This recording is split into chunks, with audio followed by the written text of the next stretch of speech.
appreciate the chance to get to come and speak, and I see a few familiar faces, but for those that don't know me, I'm a behavioral neurologist. I'm actually from Arkansas, so I was born in Jonesboro and lived in Northeast Arkansas for a long time. I did my medical school at UAMS and did my neurology residency there, and a couple of years later I did a behavioral neurology fellowship at UCLA with Jeff Cummings, and so I've been doing memory and dementia ever since then. Behavioral neurology is the branch of neurology that deals with memory, thinking, and what we call the higher cognitive functions. And so the diseases we deal with are the diseases that you deal with every day. They're the dementias. And so that's our big thing, and that's all we do. So I'm here today to give a little bit different kind of talk. A lot of times I just talk about general things about dementia, but I'm going to talk about some big news that we've had over the past year in the world of dementia, and specifically for Alzheimer's disease, so with some new drugs that have come on the market, and I'm going to try to explain a little about those. So first off, we always start in my world, this sort of academic neurology world, with disclosures. So this is just to let you know I'm on the Speakers Bureau for ASI Incorporated and Eli Lilly Incorporated. Those are the two companies that have the new drugs that I'll be mentioning later on. But I don't have a financial interest in a pharmaceutical company. And so I am going to talk about some investigational tests and treatments, but I'll call that out when I do. And I'm going to talk more about what has been approved. And really, I'm going to go through just a few things. I'm going to go through the changes in diagnostic criteria for Alzheimer's disease.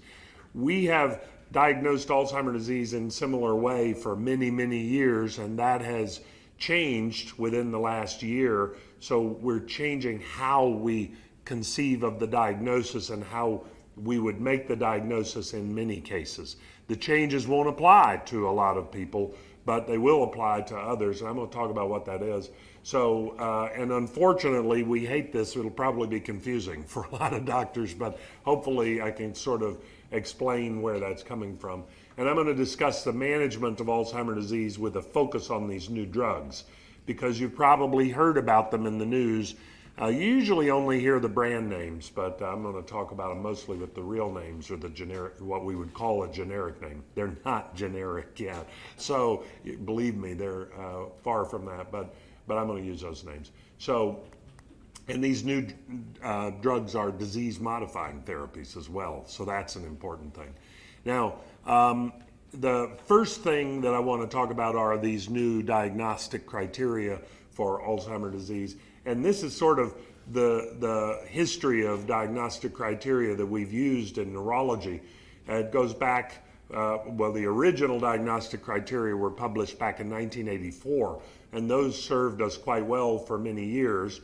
In 2011, the Alzheimer's Association and the National Institute on Aging called a work group to reconsider the diagnostic criteria.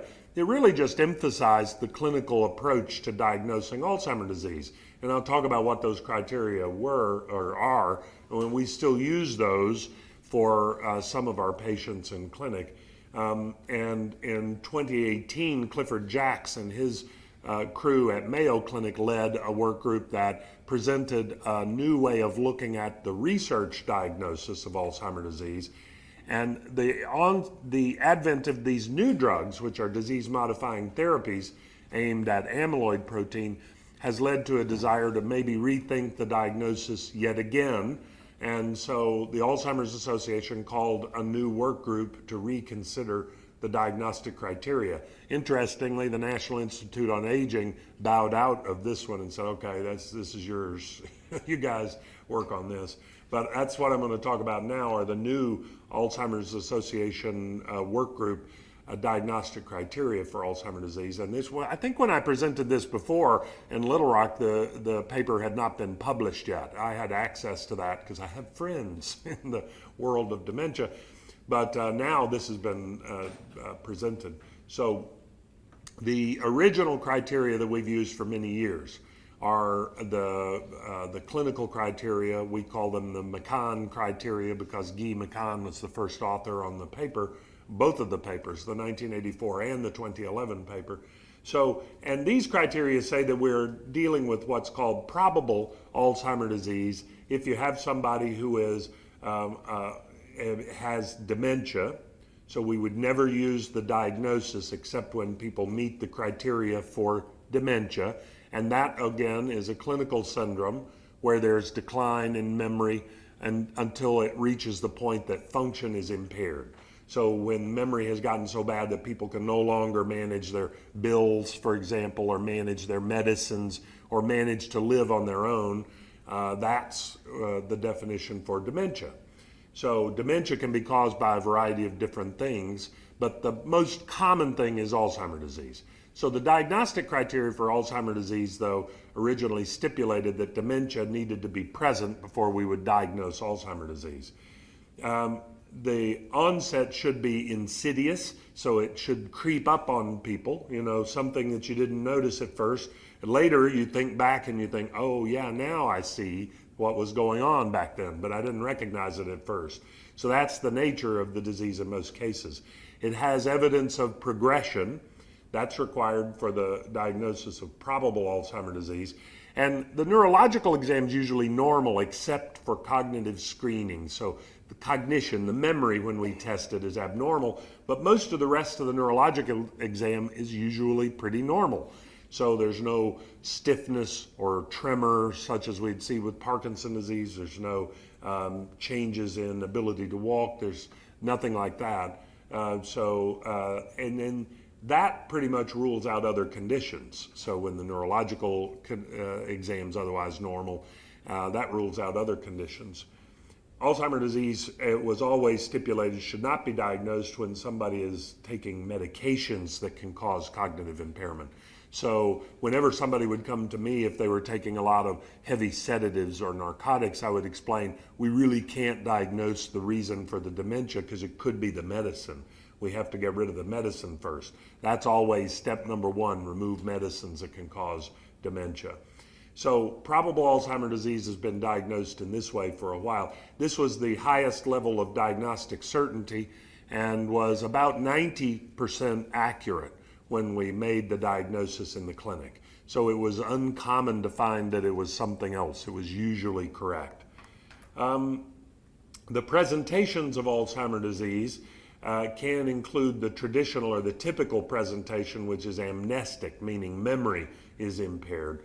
That's the usual presentation, but there are a couple of others that I like to mention because occasionally we see people with Alzheimer's disease whose main cognitive problem is something other than memory, and that includes the language presentation, in which the initial problem is one of language entirely. Not really memory, just cannot come up with words. It isn't the memory that's faulty in that case, it's the language. And so it's a form of primary progressive aphasia.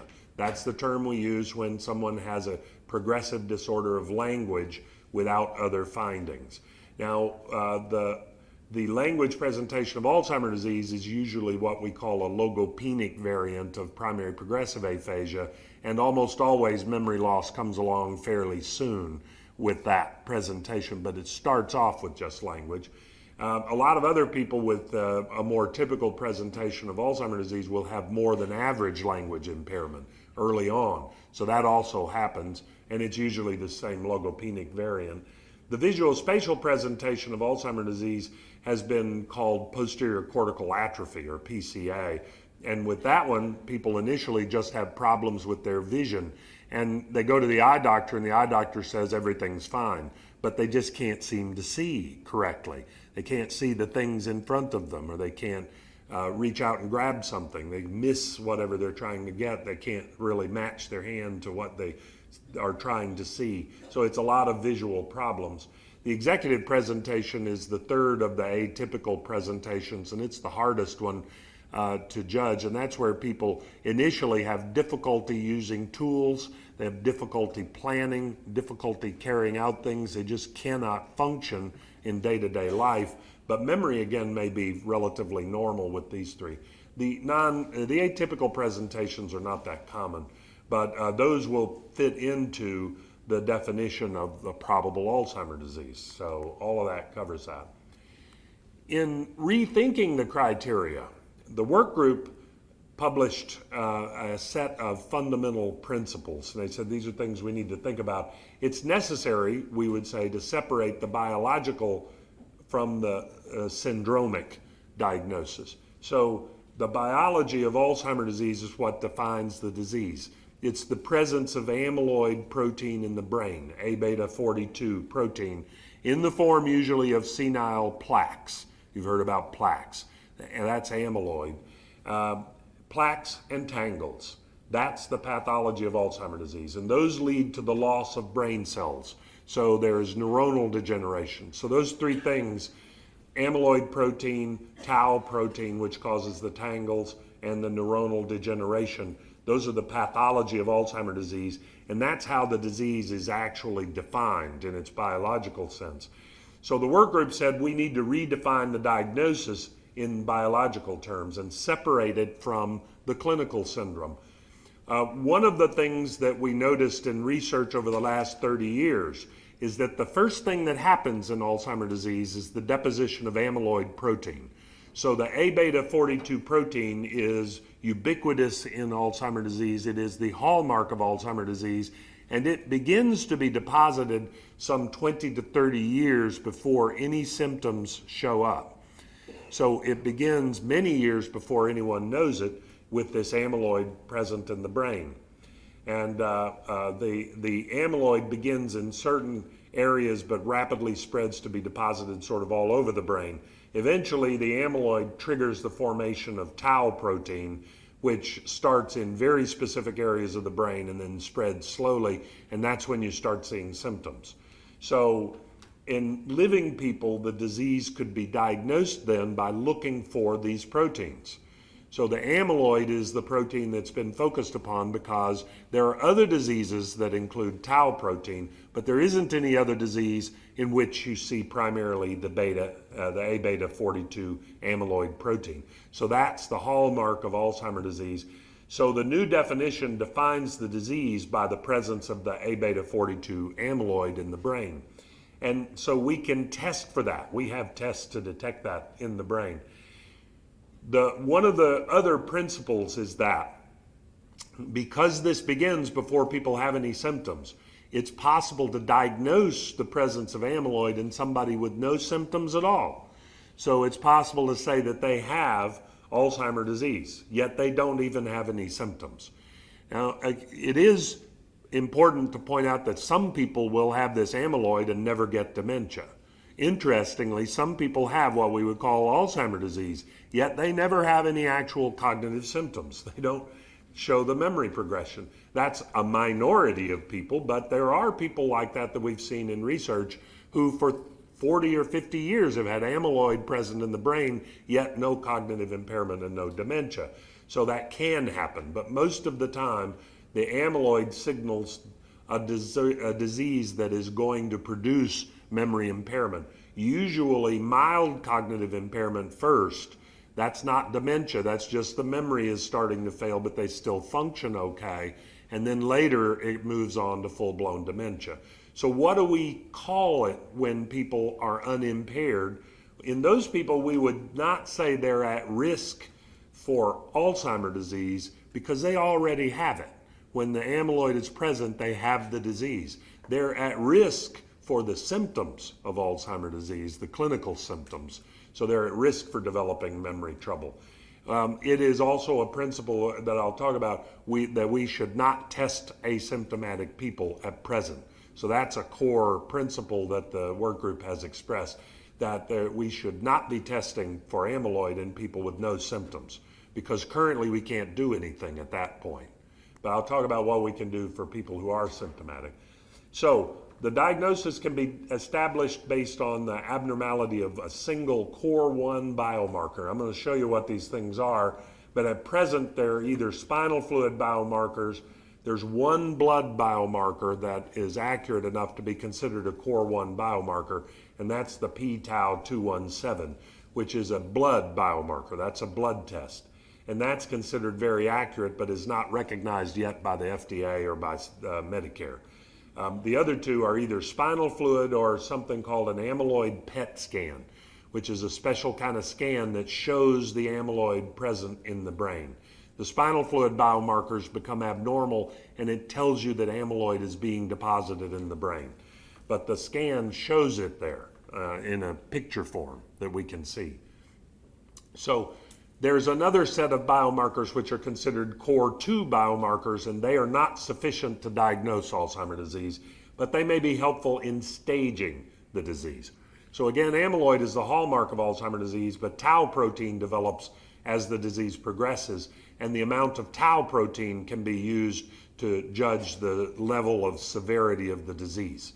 And that's where the core 2 biomarkers come in.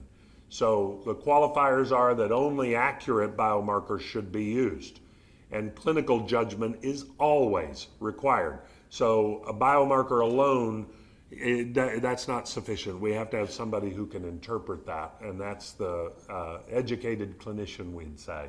So, and again, as I say, in the absence of any drugs or interventions we can use for asymptomatic people, it's considered unethical and inappropriate to get these tests in people who have no symptoms. So that should be people who have symptoms that we test. So what are the biomarkers? I'm going to show these to you. Now, this may not mean a lot to you right now, and this is really just to enlighten you as to where the field is going. Okay, so should your doctors know about this? Well, this is something that memory specialists like myself are going to know more about, but most neurologists aren't really going to be very familiar with this. But core 1 biomarkers, again, are biomarkers that indicate the presence of amyloid, and those will be either the A beta 42 in the spinal fluid or the amyloid PET scan, or this blood biomarker, the p-tau 217. I've listed a couple of others there that are considered potential core 1 biomarkers, and that includes p-tau 181 and p-tau 231. Those are other versions of tau, but the p-tau 217 is the most accurate, and that's the only one that we really consider. And that's a blood biomarker. So any one of those tests can actually diagnose for 100% certain that what we're dealing with is Alzheimer's disease. And that is most important when we're talking about the new disease-modifying therapies.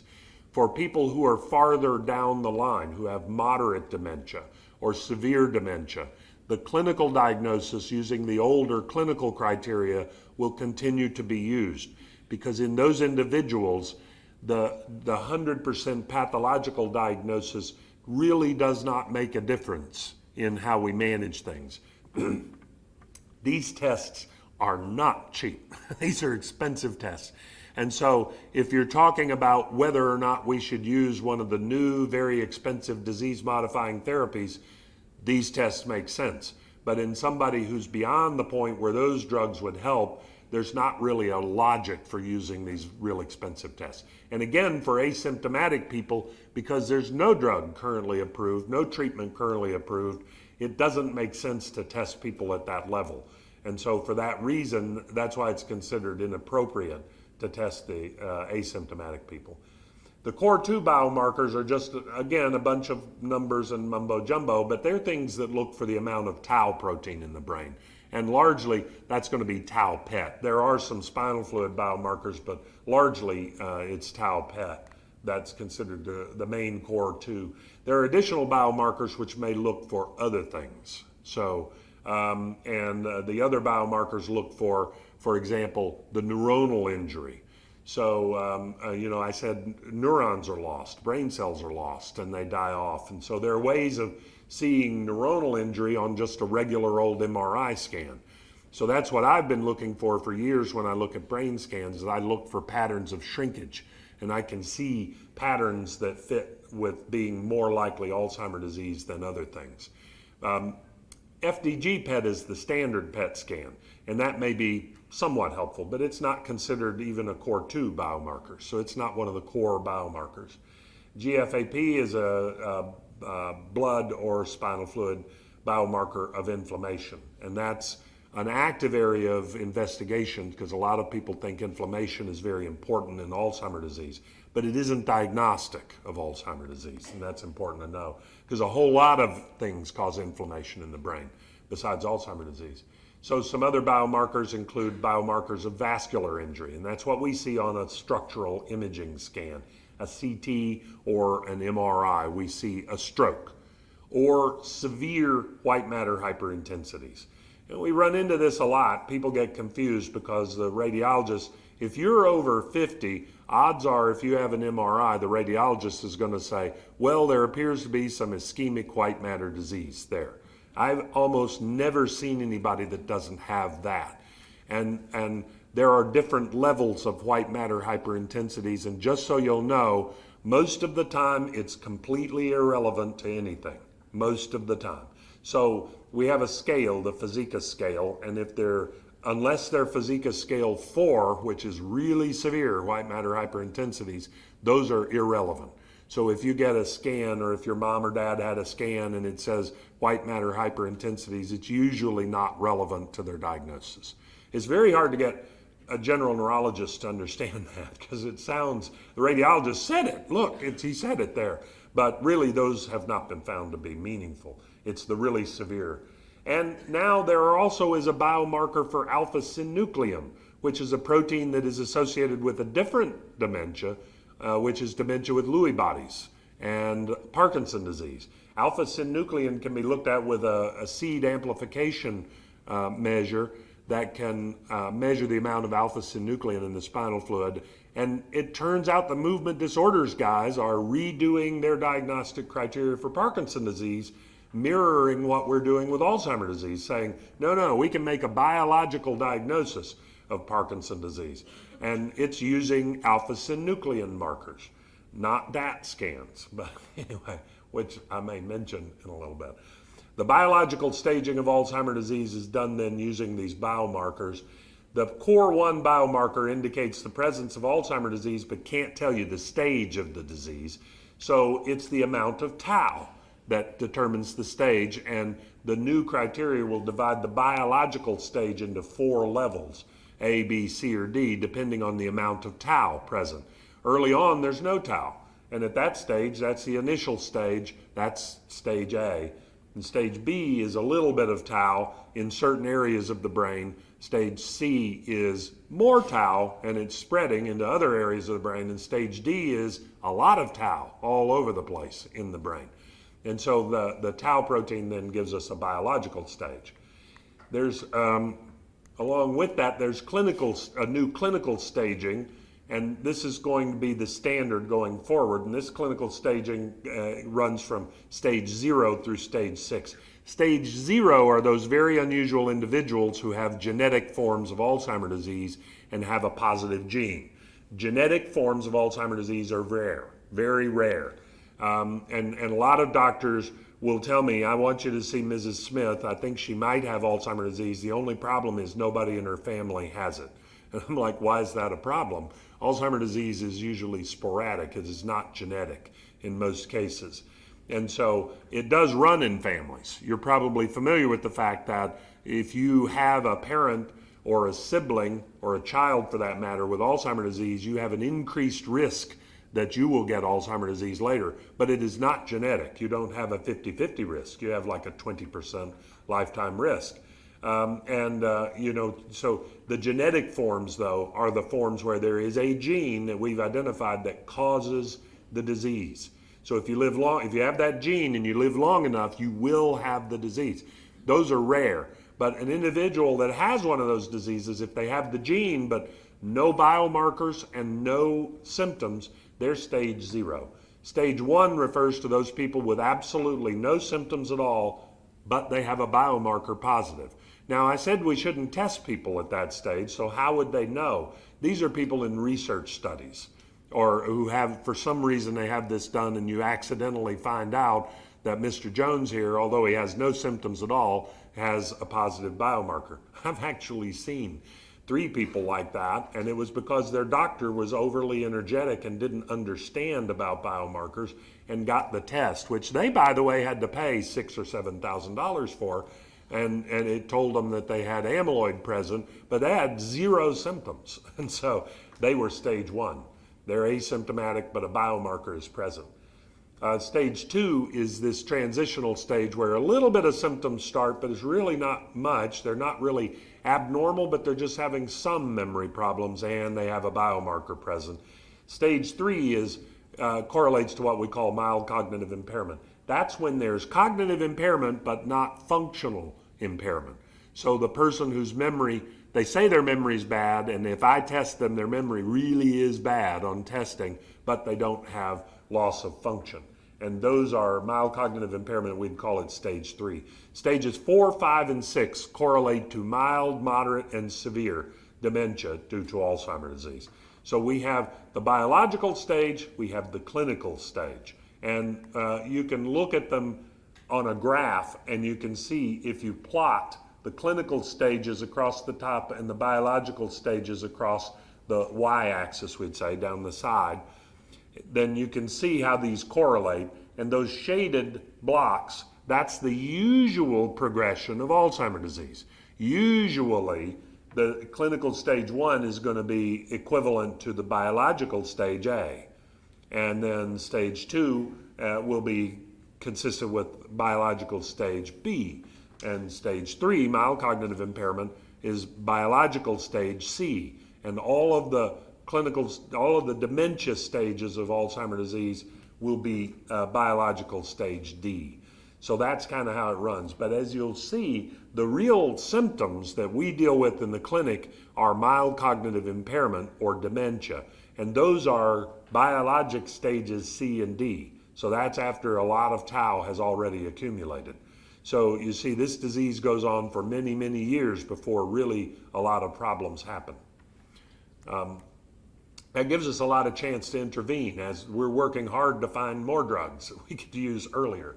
So do we always need biomarkers? Well, no, not always, because again, for those people that are not really going to be candidates for treatment, there's not a purpose in getting a biomarker diagnosis. And we can use the clinical criteria from 2011, the McCann criteria. We'll continue to use those. We should not do the biomarkers in asymptomatic people. I hope I've said that enough. So, because I still have people that children of patients, they say, well, I'm not really having any memory trouble, but couldn't I just get that test and find out? And it's like, that's not really considered ethical. We can't do that. So, again, a doctor can order it, but like these 3 people that I saw, they had to pay for the thing, and it's expensive. So anyway, so the biomarkers define not the clinical syndrome, but the biological disease. And this is going to be increasingly important as we get more drugs to treat the biological disease. And I think that's coming because there is more work than you know going on now in Alzheimer's disease research. So there are over 160 different compounds that are currently being studied at some level for possible treatments. And we were told by the chief science officer for our organization for the upcoming meeting, which starts next Friday in Philadelphia, that we should all come because we are going to get information on at least 5 drugs that have reached stage or phase 3 clinical trials. So that's exciting, Now, I keep telling people the information we get may be that they don't work, okay?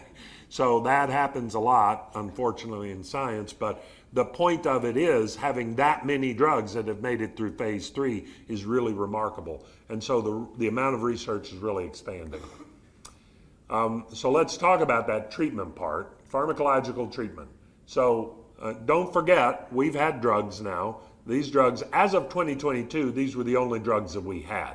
And we still have these, okay? These go all the way back to the 1990s. Y'all all remember that, right? Well, I don't know. Some of y'all out there may not remember that. But anyway, the 1990s is when we had the first of the cholinesterase inhibitors come to market. The very first one was Tacrin or Cognex that nobody uses anymore, but donepezil was the second one to be approved. And donepezil was the one that was known by its brand name, Aricept. So most people know it that way. So we have donepezil, rivastigmine, galantamine. Those are the 3 cholinesterase inhibitors. And we have an NMDA antagonist, and that's memantine, or Namenda. And then there's a combination that combines donepezil and memantine. And so, well, let's see, I thought I had my summary slide, but I can summarize the information about these cholinesterase inhibitors in that these drugs delay decline in symptoms, in functional and cognitive symptoms. They delay decline. They don't stop it, but they delay decline. And the degree of delay is significant. So these drugs actually do work. A lot of doctors think they don't work because they give them to people and people come back and still have dementia. And they go, well, that didn't work. And I always point out, no, they don't cure it. That's not the point. When they work, they delay the decline, and the degree of delay is significant. So I took care of a lot of people before these drugs came out, and I can tell you that they work because the people that get treated actually don't progress as early as the people that are not treated. And occasionally I come across people that I can remember seeing at least a couple of patients that their family members thought, well, we don't believe in drugs, and they would not allow them to get one of the drugs, and their progression was remarkably fast compared to those people that get treated early on. Most of the time, if you go to your general practice doctor and say, I'm a little forgetful, they'll go, well, here's some Aricept, maybe that'll help. And these drugs aren't like that. They don't help memory, so they're not good for somebody with just some memory complaints. But if you get what I mean, clinicians start these drugs fairly often now. And so I see a lot of people that have been on the drug for a while when they come to see me, even though they haven't quite got a diagnosis yet. So they do actually slow things down. Memantine or Namenda, on the other hand, doesn't really work. Memantine has a very slight effect only in the advanced stages of Alzheimer's disease. And it doesn't really work at all in the early stages of disease. The drug company tried to paint it out as a neuroprotective agent, an agent that would stop degeneration, but it doesn't. It doesn't have an effect on the rate of neurodegeneration. It has a very small symptomatic benefit in people with moderate to severe Alzheimer's disease. That's the only thing it's approved to treat, is moderate to severe Alzheimer's disease. And I never use the combination drug because it's too expensive, even the generic one, compared to just taking 2 pills. 2 small pills is much cheaper. I will mention something about this drug, brexpiprazole, because this is a new drug that got approved as a treatment for agitation in dementia. And you should know that this drug actually is not an answer to treating agitation in dementia. And brexpiprazole is an atypical antipsychotic. It was the first drug to get approved to treat agitation, but the results in their trials were really similar to what we've seen with other antipsychotic drugs. And antipsychotic drugs, if you give enough of them, somebody will stop doing a behavior you don't like because they will stop doing all behavior. They will become a zombie. And that's how they work, really. They don't work any other way. So if your dad has Alzheimer's disease and he gets angry when you tell him to go take a shower, he's not going to not get angry because you gave him a pill. So that's going to continue to happen. The antipsychotic doesn't fix that. And so, antipsychotics are not really the answer to managing behavioral symptoms. Brexpiprazole is a very expensive drug. Its benefit was slightly greater than placebo. In the actual controlled trial where it got approval, the placebo almost performed equally to the brexpiprazole. Not quite, but almost. And they got enough people in the study, it achieved statistical significance, and FDA allowed approval. So it's $1,000 a month. A more typical atypical antipsychotic would be risperidone, which is $10 a month. And so if an antipsychotic is going to get used, there are far cheaper alternatives which are just about as effective as this brexpiprazole. The British Medical Journal published an investigative report about the approval of brexpiprazole because they thought that it was an improper thing because the data don't really support this drug as being uniquely effective. And it is also true that in the studies, all antipsychotics increase the risk of death. Risperidone increases the risk of death by a factor of 1.5 to 2 times. So people who are on the drug are 1.5 to 2 times more likely to simply die from sudden cardiac death, usually, maybe from pneumonia, because these antipsychotics affect the swallowing mechanism and make it easier to get pneumonia. But brexpiprazole has a 4-fold increased risk in death. So it increases the risk of death by a factor of 4 times. So that's more than a lot of the antipsychotics. So is brexpiprazole an answer? No, I would argue it is not an answer. And in fact, that if an antipsychotic is going to get used, I'm not going to be using brexpiprazole. So, new treatments though are out, and these are aimed at the biology of Alzheimer's disease. And again, these slides were done before the last presentation, the caregiver conference in Little Rock where I presented. So I've got a question mark next to donanemab because we didn't know the brand name then. Well, we do now because it got approved week before last. Donanemab is now approved by the FDA. It is a monoclonal antibody like lecanemab, and I'm going to talk in more detail about lecanemab so you'll understand what these drugs are and how we go about using them.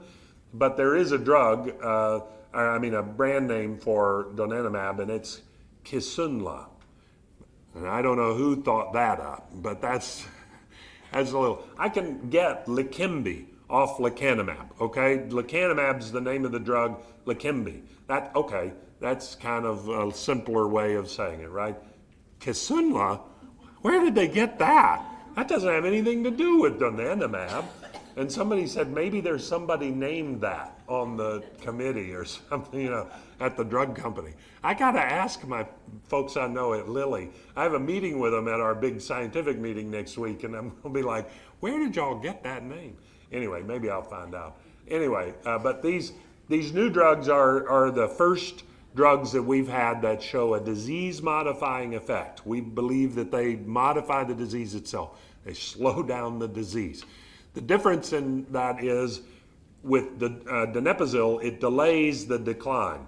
But if you stop the donepezil, people rapidly go down to the point they would have been at if they hadn't been treated in the first place. So the drug doesn't have a permanent effect. It just, while you're taking it, it slows it down, delays it while you're taking it. But these drugs, when they slow down the progression of symptoms and the progression of loss of function, but if you stop the drug, the people continue to be better than the placebo group. And at the end of the active treatment trial, there's what's called an open label extension, where all of the people who are on placebo are invited to get the actual drug if they want. And when that happens, they never catch up. So they got behind during the 18 months of the study. They never catch up to the people who were on drug all that time. That's the hallmark of a disease-modifying therapy. So we think these are drugs that actually modify the disease itself. The target is amyloid. And this is a little cartoon schematic that shows a nerve cell, and off to the right, upper right, is a plaque, a senile plaque. And what happens is this amyloid protein gets secreted into the intercellular space, the space between the cells within the brain. The amyloid is secreted there, and it's secreted initially as single proteins. Those are monomers. Those are the little round things at the upper left. It gets secreted as these single proteins. They rapidly clump together to form dimers and then oligomers. And then the oligomers combine together to form protofibrils. The protofibrils are the most toxic form of the amyloid. That's the form that is most toxic to brain cells. But those go on to accumulate and be deposited in the form of the senile plaque. So that's the amyloid plaque. And this amyloid protein is an abnormal piece of a normal protein. It gets cut out a funny way, and then you get this abnormal thing. We still don't know exactly why that is, so people are working on that. But we know that this is the hallmark of Alzheimer's disease. It's the most toxic thing. Lecanemab binds preferentially to the toxic protofibril, but it binds to all of the soluble and insoluble aggregated forms of amyloid. Lecanemab does not bind to the monomers or the oligomers, but it binds to the protofibrils and everything beyond that, and it clears it out. Donanemab binds to the insoluble forms of amyloid, so it binds mainly to the plaque protein, but it clears it out too. So both of those drugs clear the amyloid out of the brain. And the process that's making the amyloid is still going on. So that's why the drugs are not a cure. So they don't cure the disease, but they do slow it down.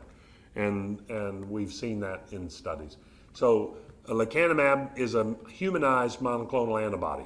So the antibody protein itself comes from a mouse, I believe, but then they take out mouse parts and they put on human parts, and it looks to your body like a human antibody, so it's humanized, and that's what we mean by a humanized one. And it is the first of the drugs to be fully approved by the FDA. There was a drug before it called aducanumab. It never got full approval because the drug company was stupid in how they did their study. Sorry, I'm on tape saying that. Yeah, they did a stupid thing. But anyway, and as a result, their drug was dead in the water and they withdrew it from the market. So lecanemab is the first one that we got that's actually fully approved and approved by Medicare for coverage. So it is covered by Medicare, and that includes Medicare Advantage plans. We had to do a little hammering of heads to get that through, but all of the Medicare now will cover lecanemab, and we expect they will cover donanemab very shortly.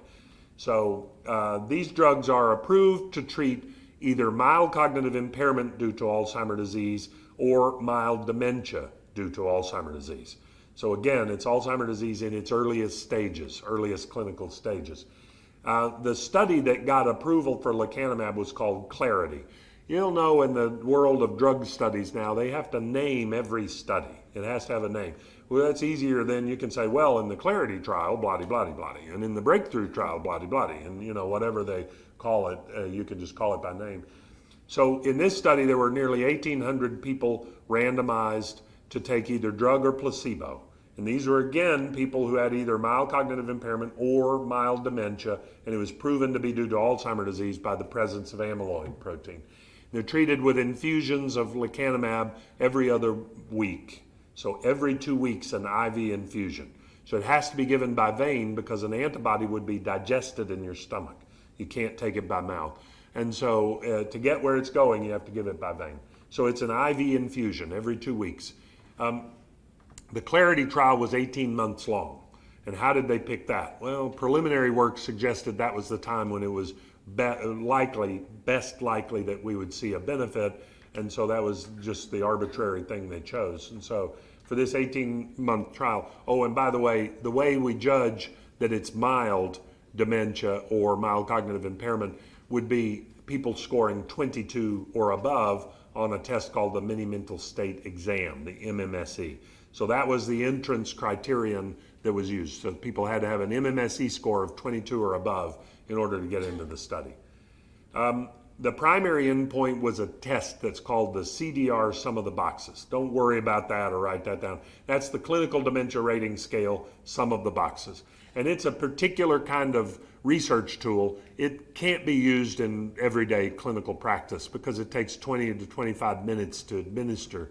And so that's just too long in a clinical practice. And so it's not useful day to day.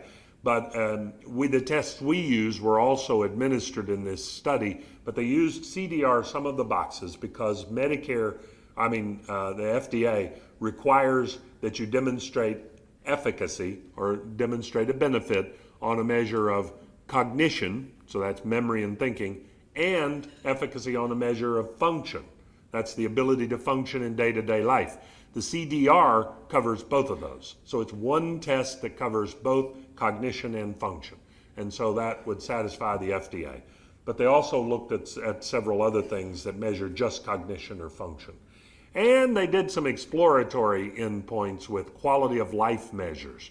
Quality of life measures, how does it change someone's quality of life or the caregiver's quality of life? A breakdown of the patients that were in there show that they were median age of 72, and 2/3 of the people had mild cognitive impairment, 1/3 had dementia.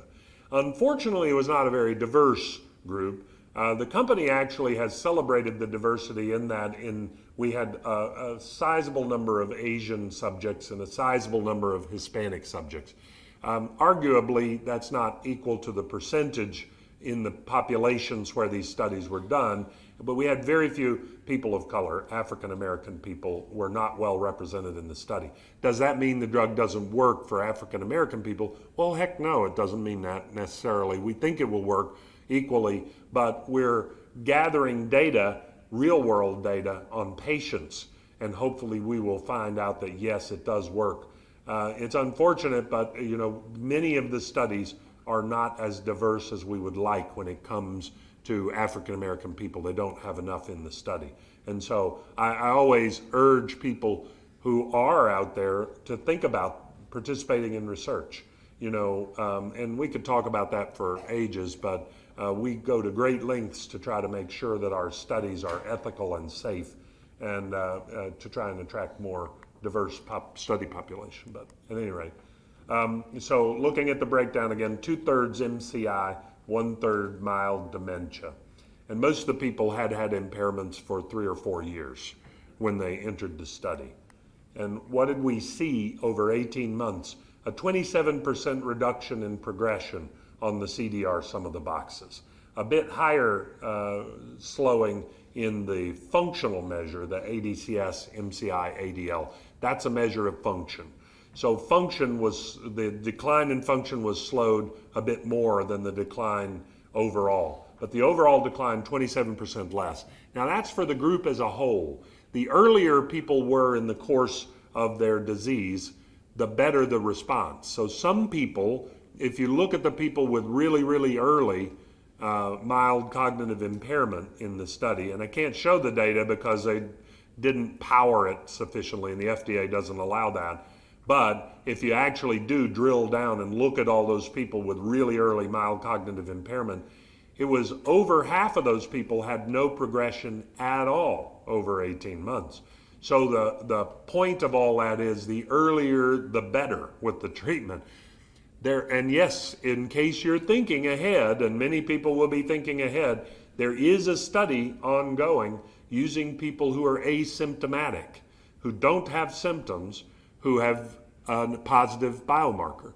So they recruited children of people who had Alzheimer's disease, did amyloid PET scans, and if they were positive, meaning they had amyloid, meaning they had Alzheimer's disease already starting, although they had no symptoms, they were randomized to receive drug or placebo.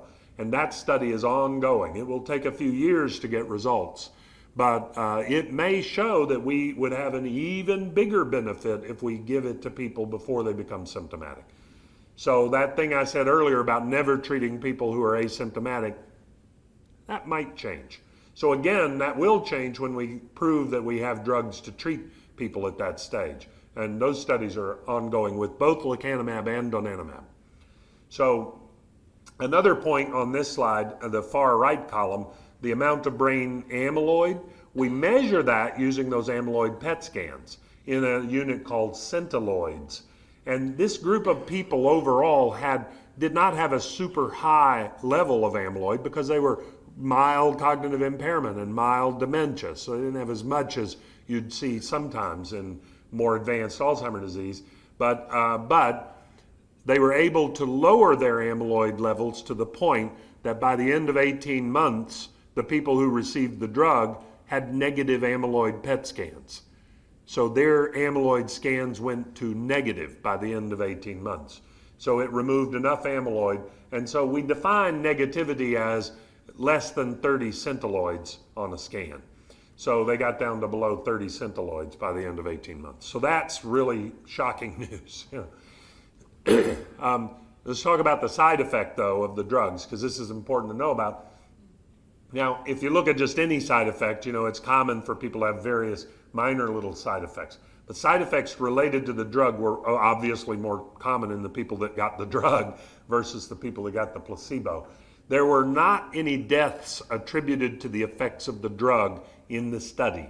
There were very few deaths in the study, and equal number in the placebo and the active drug group, and the deaths were not judged to be due to anything related to the drug in this study, and that's backed up by the data. But the side effect that we worry about is a side effect called ARIA. ARIA stands for amyloid-related imaging abnormality, and it's something that is only seen with these drugs. As far as a drug causing it, these amyloid drugs are the ones that can cause it. It can happen naturally, incidentally. So on this slide, it shows the ARIA on 4 different panels. The 2 top panels are people that got one of the monoclonal antibodies. And the two bottom panels, though, are people who never got an antibody. So it can happen to people even though they haven't got a drug. But the drugs that cause ARIA are these monoclonal antibodies, and that's the big concern people have. Because the ARIA takes the form either of ARIA-E or ARIA-H, and ARIA-E is swelling in the brain. And if you see on that left-hand panel on the top left, that white stuff out in the tissue, that's fluid. So fluid is leaked out into the tissue and it causes swelling. On the scan on the right, it shows little black dots. The black dots are deposits of hemosiderin, and that means there has been blood there. And on an MRI, you can see that'll be there from now on. You know, you can see where there has been blood. And these are microhemorrhages. So for the most part, the bleeding side effect, the bleeding form of ARIA, ARIA-H, was microhemorrhages. And then there was swelling. Now, it sounds really dramatic and really bad, but a couple of things to know about it.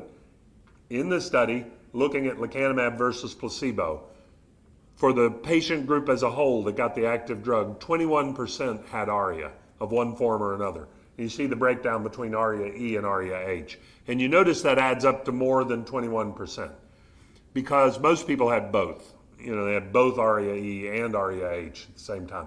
Nobody really had ARIA-H all by itself in the study. So it was mainly if they had ARIA-H, they also usually had ARIA-E. I say nobody, but a very, very small percentage. So that was the percentage that had it. 21% had ARIA, but only 3% had symptoms related to the ARIA. And what were those? Headache, dizziness, worse confusion, difficulty seeing, difficulty walking. So some general neurologic symptoms. And those were in 3% of the people that in the study. So not a terribly high percentage in my opinion. And less than 1% had serious or severe side effects related to the ARIA. And in the lecanemab trial, nobody died from their ARIA. You know, there were no deaths related to that. After the active study, when they entered the open label extension, there were some deaths related to ARIA in people who were on anticoagulants. So people who were taking like Eliquis, Coumadin, drugs like that, blood thinners, quote unquote. Not aspirin or clopidogrel, Plavix, but an actual blood thinner. And so as a result, we don't treat people that are on blood thinners. ARIA was also more common in people who had the risk gene, ApoE4. Apolipoprotein E is the gene that was identified years ago as being a risk gene for getting Alzheimer's disease. And if you had 1 or 2 copies of the E4, you had a bit higher risk that you were going to get Alzheimer's disease. Although I will say that is not a diagnostic test for Alzheimer's disease. And there was, until now, never a reason to get an ApoE genotype. I am aware some doctors order those in the office, but they shouldn't most of the time. But we do these in people that we're going to treat with the drug because depending on whether you have 1 or 2 copies of the E4, your risk of getting ARIA is going to be higher. And so it may be a lot higher if you have 2 copies of E4. If you have 1 copy, it's a little bit higher, not a lot.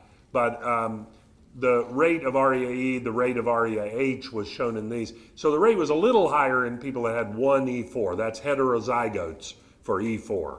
Homozygotes means 2 E4s, and you see their rate of ARIA was a lot higher. So they had a lot more ARIA. That does not mean that people with 2 E4s cannot be treated. It just means that they've got to really think about, do I want to do that or not? So the process of selecting people for this, how do we go about that? Well, first we look at their diagnosis. If they have MCI or mild dementia, we'll immediately start thinking maybe this is somebody that's a candidate for the drug. And we'll look at the MMSE score, and if it's over 22, then that means that person may be a candidate. And then we'll look to see, do they have any of these things that rule out treatment? So that's an anticoagulant. So if they're taking a Pixaban or Eliquis or something like that, then we automatically don't consider them. If somebody has an autoimmune disease like lupus or rheumatoid arthritis, they really shouldn't be treated because we're giving antibodies, and that's considered not a good idea right now. Or if people are being treated with immune suppressants, or if people are being treated with other monoclonal antibodies, it's considered inappropriate to treat with this drug. So those people we would not consider further. If if none of those things apply, I'll actually introduce the concept of the drug to people and talk a little bit about it. And if people say, no way do I want to get that. Because remember I said it's an infusion, an IV infusion every other week. And when can you stop? Well, that's an excellent question, the answer to which we don't know. So hypothetically it would be the rest of your life, or until you have a more severe level of dementia. So some people will say immediately, I don't want to do that because I can't do that. I don't want to do that. So those people, we don't go any further. But if people say, well, I might think about it, then I'll go on. And the first step is to get an MRI. So we have to have an MRI within 1 year of treatment. So if people had an MRI last year, it doesn't count unless we get one this year. So we look for prior hemorrhages, or that's evidence of ARIA already there. And if they have that, more than 4 microhemorrhages or 1 large hemorrhage, then we don't treat. That means that they're prone to have bleeding, so they're more likely to have a catastrophic bleeding from the drug, and we wouldn't treat those people for that reason. But if they get through that, then we have to prove amyloid is present. Medicare currently allows 1 of 2 tests to be used to prove the presence of amyloid. If you remember, there is a blood test that is equally accurate as these. Medicare does not recognize that test. So talk to Medicare. So we hope they will approve the blood test. For right now, they require either amyloid testing in the spinal fluid or an amyloid PET. Amyloid PETs can be difficult to do. We can't do them in Little Rock because the tracer has to be injected within 4 hours of being made in a cyclotron. And so most of the places where they do cancer PET scans have cyclotrons to make the tracer for their cancer studies. And we have one in Little Rock, but they refuse to make the one for our amyloid PET. So people have to go to Fayetteville or Texarkana because they're close enough to cities that make the tracer that we can do them. And so most of my patients that have gone on this drug get an amyloid PET scan, and they mostly go to Fayetteville and some to Texarkana. So at any rate, so they have to have either the spinal fluid test or the amyloid PET scan. And if that's positive, then that means they are a candidate for treatment. That means they have Alzheimer's disease, and they're a candidate for treatment with the drug. And at that point, we get the gene test, the ApoE genotype, to estimate the risk of ARIA. And I've had so far 1 patient that had 2 copies of E4, and she and her husband elected to go ahead with the treatment, even though her risk was higher. They said, well, okay, it's higher risk, but it's not that high. It's not 50% risk of having ARIA, so I want the drug anyway.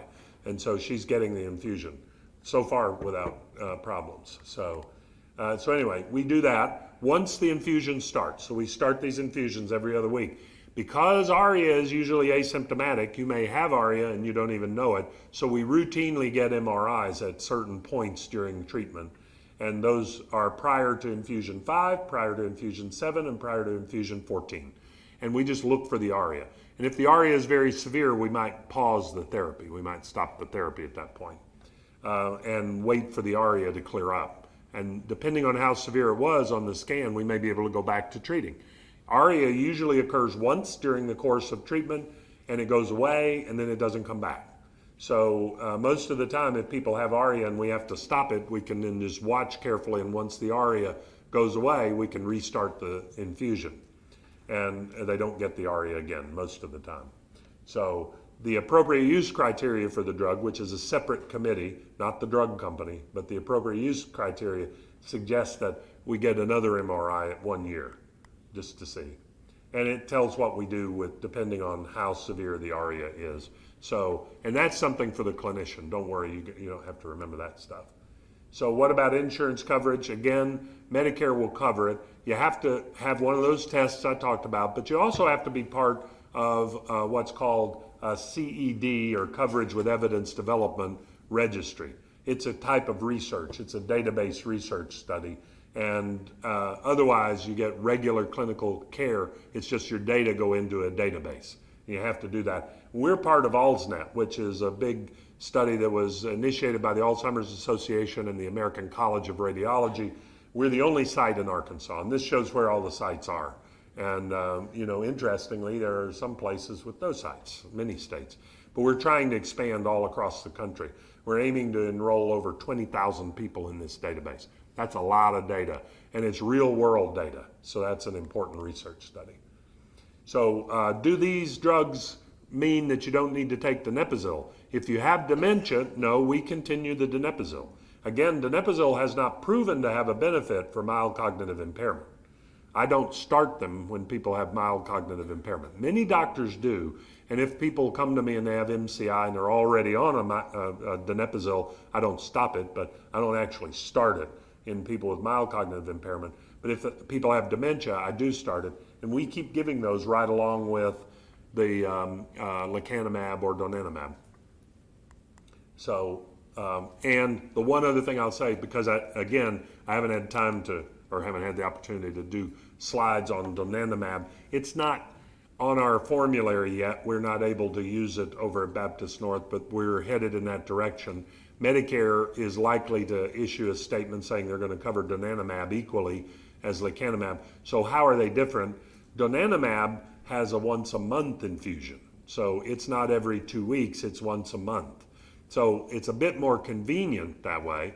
It appears to work pretty much equally. It doesn't look like they're much different in how well they work, but donanemab has a higher risk of ARIA. And so it has roughly double the risk of ARIA compared to lecanemab. And so it's more convenient, but it has a bit higher risk of having the ARIA side effect. But still, even in the donanemab trial, most of the people were asymptomatic. So most of the ARIA is asymptomatic. And how do you choose between them? Well, if I have a patient that I'm talking to about the drugs, I go through in a lot more detail about what the risks are with one and the other, and let people make up their own mind.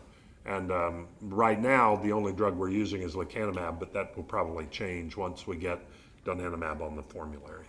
So that's the deal with the new drug. The new drug applies mainly to people in real early stages, obviously, and not as much to people further along. So are we going to have some new drugs for people with more advanced stages of disease? Almost certainly we will in the near future. And so hopefully some of those 5 new drugs we're going to hear about in Philadelphia will be for people at later stages of disease. I happen to know one of those drugs, and it is for kind of all stages of disease. So I'm hopeful that it's positive results that we hear. So I'm going to stop talking at this point and see if I can take questions. Okay. And Carolyn has a microphone, so she's going to be the controller of the question. Who are the pharmaceutical companies that are producing these drugs? Eisai owns lecanemab, and Lilly owns donanemab. Lilly also owns one of the tracers we use for the amyloid PET. And they own the only tracer we can use for amyloid, or for a tau PET, if we were to do that. Yes. The study of non-symptomatics, can you reveal the name of that study? AHEAD is the name of one of them. AHEAD, and the other one is like Trailblazer 4 or something like that. The study, the clinical study with donanemab that got it approved was called Trailblazer. And they called their asymptomatic one some version of that, but I can't tell you exactly. Now, if you want to look these up, a good place to look that up is a website called Trial Match online. Trial Match. And Trial Match is a website where you can put in your information, where you live, how far away you're willing to travel, and it'll bring up all clinical studies related to dementia that are accepting new subjects. And so you can read about them and decide whether you want to pursue it. Okay. Yes, ma'am. What advice can you give family if you've got somebody who they're forgetful? You have to daily say, today is Thursday, July 18th. Mm-hmm. You have to remind them of just everyday stuff. they have lost words and will point to what they want instead of being able to say, give me the salad dressing. You take them to the doctor and they can't remember the meds they're on or what they're on them for. They get lost driving and you ask the doctor, please, let's do some memory testing. Let's find out what's going on. And they say, oh, well, just look at the age. Don't worry about it. It's like, well, doctors, things out there, there's services, there's drugs, and stop worrying. Just take the car keys away. Well, I can't take the car keys away if I don't have Right, a right. diagnosis. I don't have something to legally help me, Right. but they get lost. Right. And unfortunately, that's a more common problem than, a lot of people think. I go to meetings and I talk about this all the time. And a lot of the other people that are the big name researchers don't really see patients much. And so they go, well, that can't be happening. And I go, oh, yes, it can. It happens all the time. So there are a lot of doctors, and one doctor who was retiring when I spent 4 years in Charlotte, and one of the older doctors there in Charlotte came to me and he said, I know you think you're fancy with all your great knowledge and stuff, but I'm telling you, I don't believe there is such a disease as Alzheimer's disease. It's just old age. And he turned around and walked off. And thank God he was retiring. But I saw several of his patients who had exactly what you're talking about with no diagnosis, no treatment, because he considered it just to be normal age. So what do you do? Is it normal age? Well, obviously no. It's clearly not normal age. What do you do about it? Well, if the doctor says we don't need to do anything else, sometimes if you go to the doctor and you say, I want my mom to go see this doctor here, can you give me a referral to here?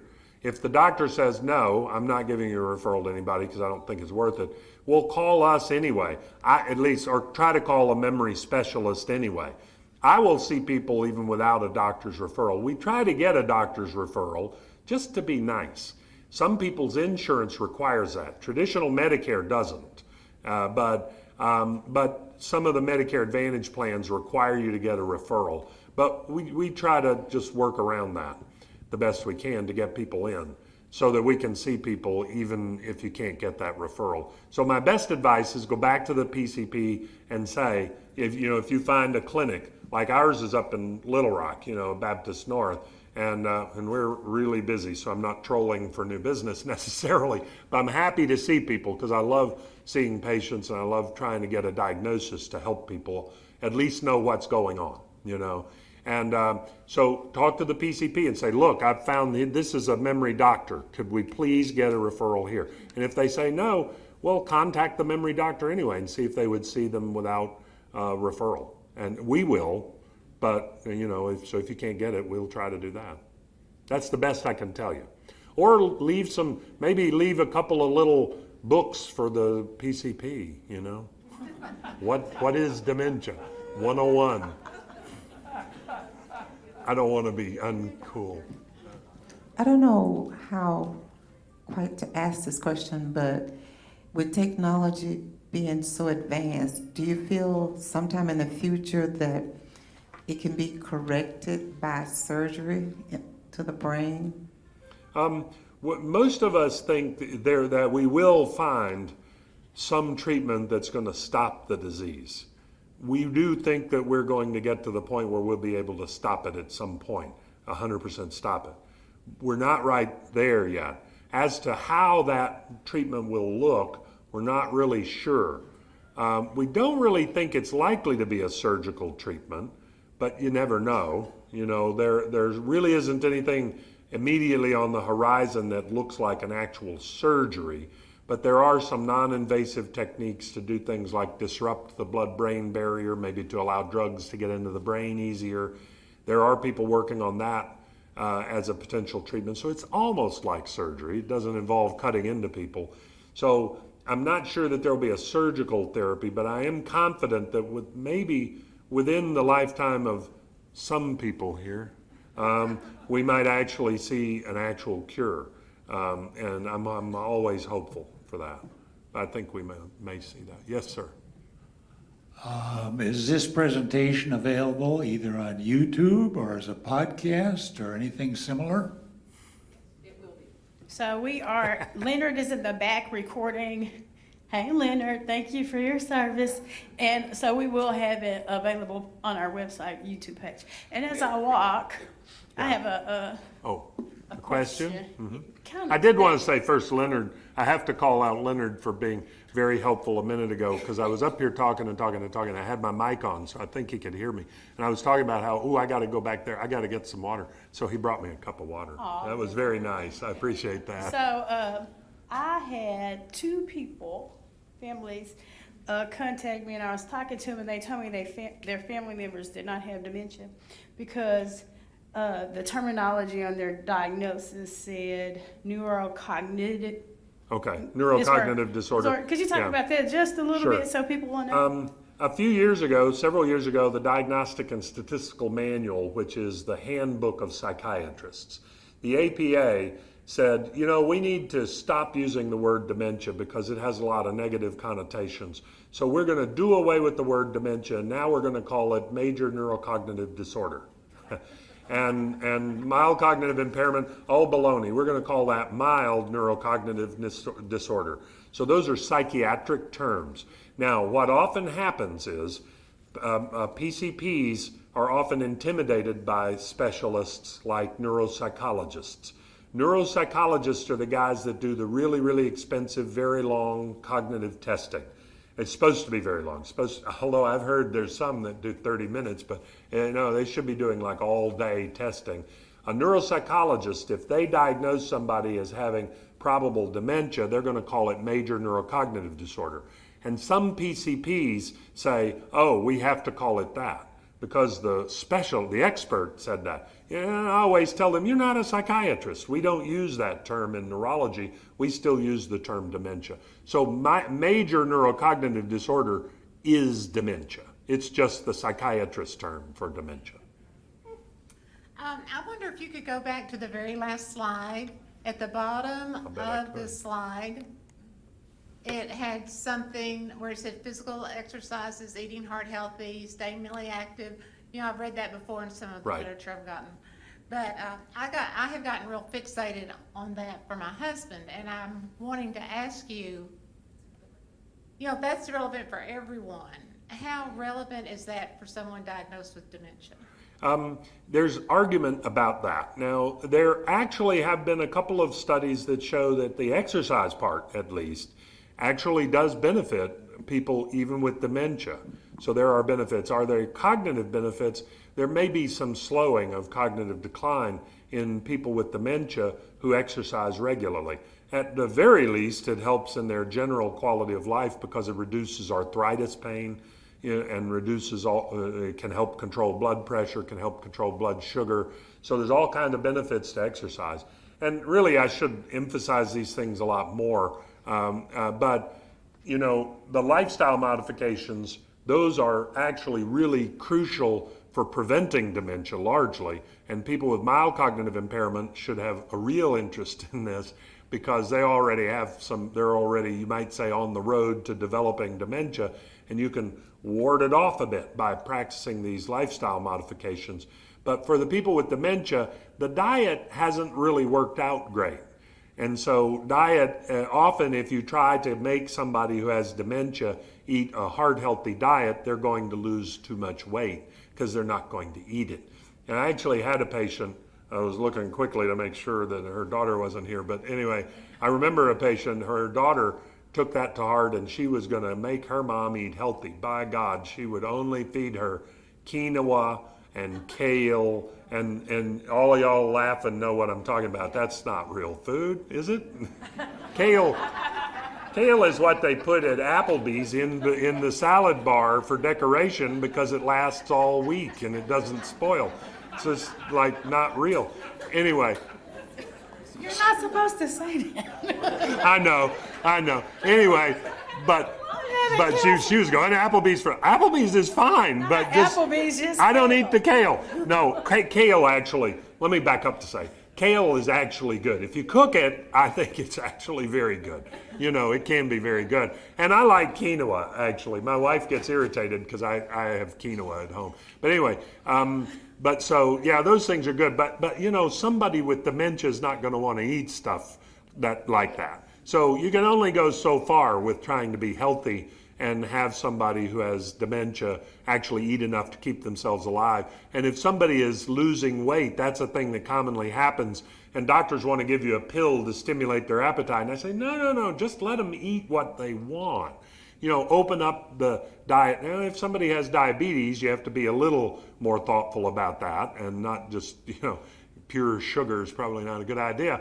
But often you can adjust diabetic medicines to adjust for sweeter foods.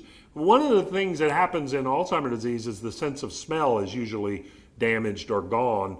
And so that affects the sense of taste. And so often the person who has dementia remembers what they used to like to eat, and when you give it to them, it doesn't taste right, so they don't want to eat it, and they may not eat very much. And if you've lost a lot of the sense of taste, you're not as hungry for things. So why do they pipe in the smell of baking bread into some restaurants? It's to stimulate your appetite so that it makes you hungrier. But if you can't smell it, it doesn't work. And so the person with no smell, their appetite will decrease sometimes because of that change in sense of taste. So yeah, the diet part doesn't work as well. And what about getting people to do cognitive games and puzzles? We think that's valuable for people to help reduce the risk of dementia. Well, it's hard to prove it, but we think that it's going to be valuable. But for somebody who already has dementia, you're only going to frustrate them usually. So it's not as important to do that. Although if people like doing word searches, why not? Something like that would be fine. I have a quick follow-up. Okay, we didn't talk about the physical exercise. My husband's 89, he doesn't walk well. Right. How much should he be pushed? Like how many hours? How If many you times could a get week? somebody to do 30 minutes a day on a stationary bike, and actually the best form of exercise you can get is on a stationary bike. And I say that I could go into a little more detail if we had a lot of time, but there actually have been some studies showing that most people can do an exercise bike even if they have a lot of arthritis. And what's interesting is you often have improvement in joint function of other joints that you're not exercising on this bike. So there's something about that that's particularly good for your knees, it appears. And so stationary bikes, also if you get a recumbent stationary bike, it's very hard to fall off of a recumbent stationary bike. You can fall off one of the other ones, but but stationary bikes are great. So that's what I always, and I happen to have a line of those. No, I'm just kidding. I don't sell them, but anyway. Yes, ma'am. I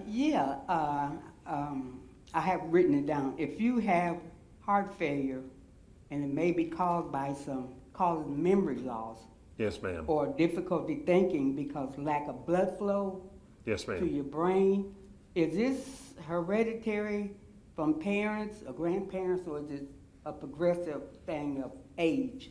Yeah, so most of the people who have congestive heart failure who are having significant memory trouble actually have Alzheimer's disease and heart failure. And so the Alzheimer's disease does run in families.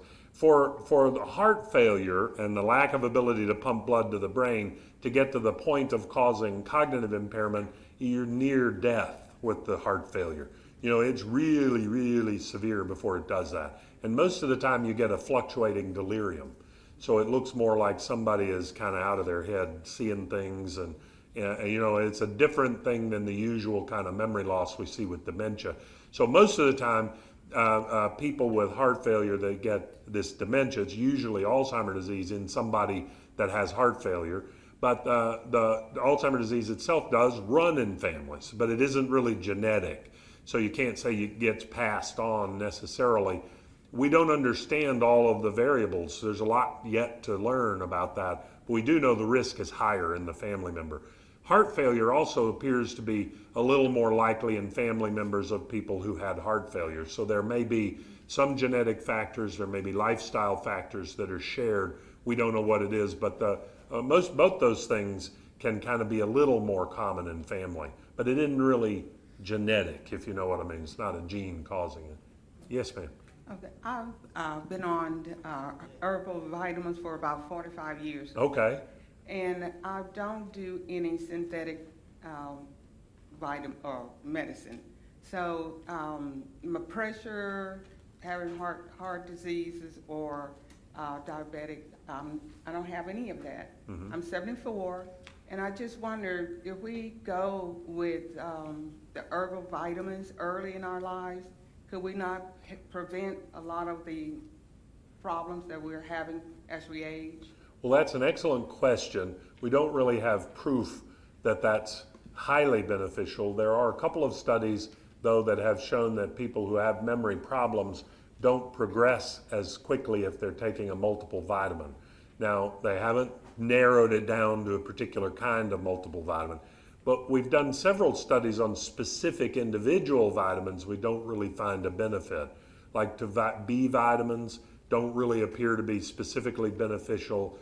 Vitamin E, not really. There are some studies that suggest it's helpful, but most of them say that it's not. But somehow you put them all together in one big multiple vitamin, it seems to be more helpful. So some advocates, nutrition advocates, say you should be getting those vitamins the most natural way possible, out of your food.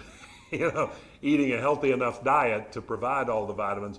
But if you can't, then the more natural forms of vitamins, a lot of people extol those. A lot of people say, I think those are beneficial. It's just hard to prove that. Yeah. Yes, sir. Can you fairly simply differentiate between dementia and Alzheimer's? Sure. Dementia is the clinical syndrome. Okay, the clinical syndrome where memory and thinking have declined to the point that function is impaired. And that's simply put, that's dementia. It's not a disease. It's a clinical syndrome.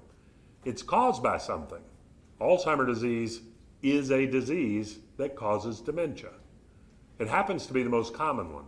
So if you round up 100 people with dementia, 80 of them have Alzheimer's disease, odds are. And so, but other diseases can cause dementia too. So dementia with Lewy bodies causes dementia. Frontotemporal dementia causes dementia. So other things cause dementia. So if you see what I mean, the dementia part is the umbrella term for that syndrome where memory and thinking have declined to that point. And so it's not different from Alzheimer's disease, it's a different kind of word. Alzheimer's disease is referring to a specific biological entity. And that's what the new diagnostic criteria are trying to do. We're trying now to say, we're diagnosing the disease with these biomarkers, and they could have either MCI or dementia, either syndrome, but it's due to the Alzheimer's disease. So we're viewing them separate now. But it's complicated. And 99 out of 100 doctors don't get it. I don't mean that nothing bad about doctors. I sound terrible, don't I? But, but really it's a difficult concept. I'm just trying to say, don't feel like you're dumb if you can't, because doctors don't get it. It's very difficult. Yes? Two questions. Can CTE be misdiagnosed as Alzheimer's? Yeah, well, it can be. It can be misdiagnosed as a lot of things. Can you tell us what CTE CTE is chronic traumatic encephalopathy. So it's a odd degenerative syndrome that's caused by repeated concussions. Now, it's not as common as some people say. There are some doctors going around the country saying that CTE is really common. The actual researchers, the legitimate researchers in the field say, well, it's not that common. And you have to have some pretty serious concussions, like not just a ring your bell or you hit your head on the cabinet. There's literally a doctor that says if you've ever hit your head on a cabinet, you probably have CTE. And that's, I think even the biggest proponent of CTE would agree that's a little extreme, because he's saying everybody has it kind of. But because who hasn't hit their head on something? But yeah, the CTE is the actual, and it tends to cause more Parkinsonism, so it has a movement disorder associated with it. So it's not just so it shouldn't be confused with Alzheimer's disease, but it may be confused with that. It's more common that it's misdiagnosed as just straight Parkinson's disease. And so that's the more common thing. The second question, your input actually, you said that the dosage for donepezil is 5 to 10 milligrams. My husband was placed on 23 milligrams. Yeah. 23 milligram donepezil or Aricept 23 was introduced by Pfizer when they lost their exclusive manufacturer over the 5 and 10 milligram doses. So they needed a brand name one so they could make more money. So they did a couple of studies, and one study, conveniently, they saw to it didn't get published for a couple of years. the negative one, and there was one study that was slightly positive. So they got it approved, and they got ready to market it. And a large group of behavioral neurologists, led by David Knopman from Mayo, and my mentor Jeff Cummings was on that, signed a letter to the FDA saying, you made a mistake approving this. It doesn't work any better than 10 milligram, but it has a lot more side effects, and it's way more expensive. And the FDA said, okay, well, we'll think about that. And Pfizer quickly said, okay. Don't take it off the market. We just won't actively promote it. And so the FDA said, okay, we'll watch that. And so Pfizer quit putting out ads for Aricept 23. But their reps still told doctors that it has a 23 milligram and it's better. And for a lot of doctors, like most people, more has to be better, doesn't it? But actually, the studies don't show any greater benefit from doses above 10 milligrams. So most behavioral neurologists don't touch the 23. And if somebody comes to me on 23, I suggest that they switch to 10, because the 10's just as effective and much cheaper. Even generic donepezil 23 milligrams is way more expensive than the 10 milligram. So that's, yes. Other questions? Anybody else I can trash out there? Drug companies? Drug companies are actually useful. Now, I will quickly say that. I talk about it. Yeah, they have business people at the top, and I sometimes disagree with the business people, but I'm on some blood pressure medicines. I'm very thankful for the companies that discovered those, because it's great, hopefully. And so, so I do think that pharmaceutical industry is very important, and I don't want to suggest that pharmaceutical industry is just all, without merit. I do argue about how much they charge. So I have problems with that, because lecanemab is $26,000 a year. Donanemab is $32,000 a year. That's the price of the drug. And I think that's a bit extreme, but anyway. Yes, I'm sorry. Hi, good morning. First, thank you. I've learned so much today, and I'm just blown away. Well, great. So thank you so much. I work for Natural Hearing, and I plan to present later about some facts from Johns Hopkins studies that link dementia and untreated hearing loss. And I just wonder what your thoughts are about treating the onset of dementia and cognitive decline with hearing aids. Yeah, the sensory deprivation can play a role in causing or accelerating dementia as well. Now, obviously, for most people with dementia, they actually have Alzheimer's disease. The hearing loss will make that worse, at least. If you have somebody with Alzheimer's disease that can't hear, they can't remember what they can't hear. So, at least you can make things better. There is evidence that people that have long-term hearing loss are more likely to develop a dementia like Alzheimer's disease. And so, yeah, you should treat hearing loss, and you should, we really should look for it. So most of the time, it doesn't become an issue in my clinic because they already have hearing aids. They've already been there. So I think a whole lot of PCPs who wouldn't send them to me for memory loss send them to you for hearing loss. Anyway, so that part hopefully is good. But are there some people running around that are untreated? Yeah, because some people think that hearing aids don't ever work because they've heard people complaining about them. And I always tell them, and you correct me if I'm wrong, there's like a whole bunch of different kinds of hearing aids. So whatever it is that you didn't like about that one, you can find something else that probably will suit you. That's what I try to tell my mom, who can't hear anything. And so she can't hear the phone ring. But and then she's like, why didn't you call me? I'm like, Mom, look on your phone. It says there that we called you. But anyway, and so, yeah. So I would put in a plug for treating hearing loss.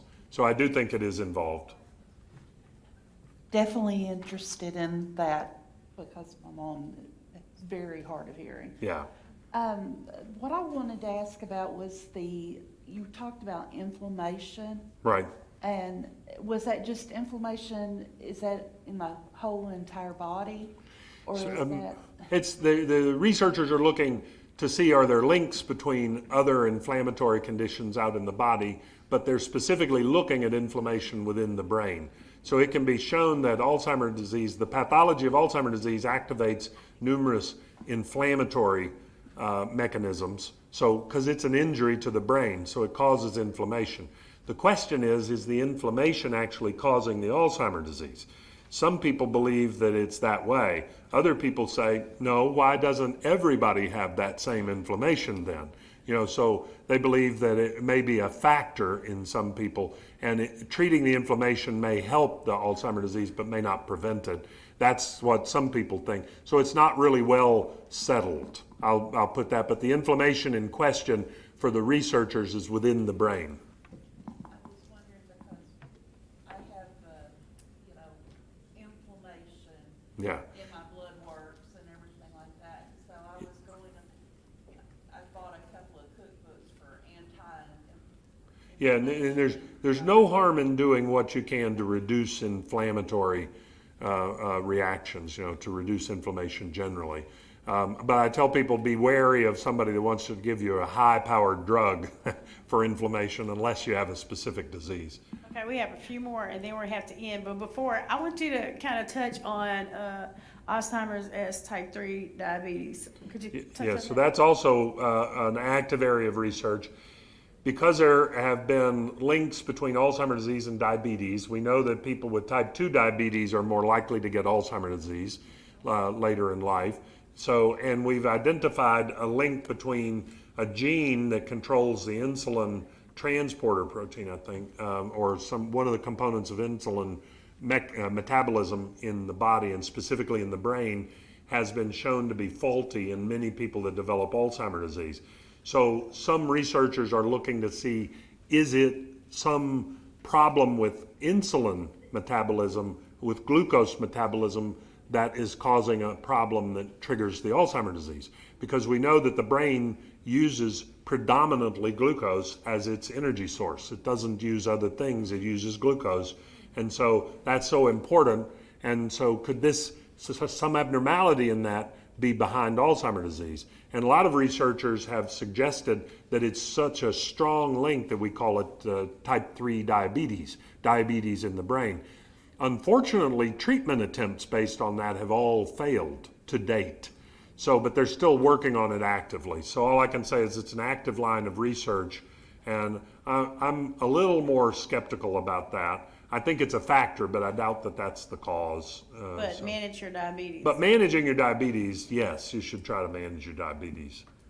Just a plug for hearing aids. Not everybody knows, and I know I've run into a lot of people that say, I can't afford hearing aids. Oh, yeah. Call your regular insurance company. They don't, like my Blue Cross doesn't necessarily cover my hearing aids, but they partner with hearing aid places that will give you a significant discount and make them more affordable. So instead of paying full freight, I paid a third, Yeah. so. Good. Okay, That's a good last point. one. Okay, last question. Because we could keep you here all day, Dr. Pippenger. I'm okay with that. Then I don't have to go back and work.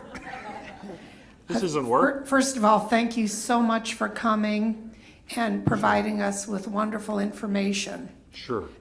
So I have a friend whose spouse is evidencing strong symptoms of dementia. But the issue is to get him to a physician, either a primary care physician or a specialist. Do you see patients like that, or how can that person, what mechanisms or organizations are available to get that patient to you? Well, Alzheimer's Arkansas has information on that. So if you just talk to people at this organization, they could tell you how you could get in touch with us. Now, do I see people like that? Yes, I see people.